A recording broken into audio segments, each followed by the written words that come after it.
Hey, Boaz here from the Pedal Powered Talk Show. We're here at Wind Cave National Park to chat with physical science technician Marc Ohms. Let's go in a cave, Phil. The Pedal Powered Talk Show is a talk show on a bike, and you're watching it now. So what makes Wind Cave unique? A variety of different things. One, it is one of the longest caves in the world, at over 145 miles currently explored. And you think, oh, it must stretch from here to Rapid City and beyond.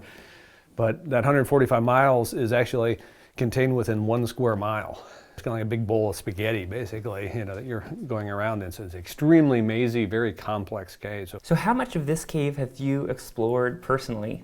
I've personally been on the discovery of about 17 or so miles of it.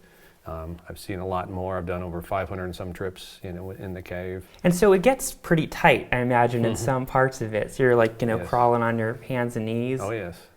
Has it ever gotten sort of dicey? Well, the worst case is I actually tore my cartilage in my chest and my sternum getting through a small hole. But I made it. I did fit. Right now we're at the only known natural entrance to the cave.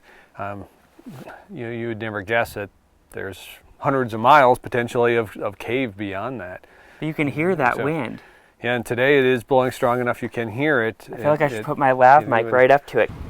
That's Wind Cave you're hearing right now. Wind Cave is filled with a formation called boxwork, kind of like a brick wall that has a cement.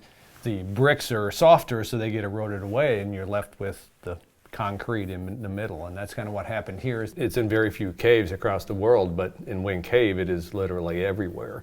A number of years ago you were walking around the park and you noticed a hole and you took a closer look, and that ended up being this whole other cave that is now known as Persistence Cave. Yes, correct. I was out what cavers call ridge walking. It's just a term means you're out looking for holes in the ground, you're out looking for caves. At first it didn't look like anything different than anything else until I noticed that it had airflow coming out of it. But there were also snakes and poison ivy all around. Yeah, lots of rattlesnakes. It was at a time of the year that they were denning in there, and there was probably a dozen or so, curled up in there. They've discovered quite a few things in there already. Yeah, we did. Yeah, we just did an initial test dig. Anywhere you dig, you can find some critter bones, but these turned out to be camels, bears, small horse, the pika. These things don't live around here anymore even, so it was really started telling us a lot about, past environments and things in the park. You get tons of visitors here, especially in the summertime. I think the visitation at the park is right around 100,000 people a year. And what do you think excites those visitors so much about visiting here? I think when I hear the fact that the cave is not explored yet, in a world that of Google Earth and satellites, and so to find out that there's still unexplored regions of this Earth that we're still discovering, right here, not some far off land, it's I think that really excites people. Were you up for a question from the Ask-O-Matic, our automatic question asking device? We'll see. Would you rather have a talking dog or a talking cat?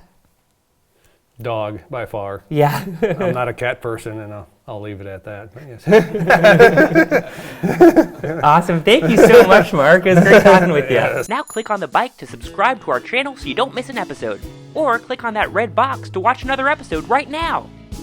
It seems like you've got the good part. You walk around, you find caves, and then all right, someone else come and sift through this for bones.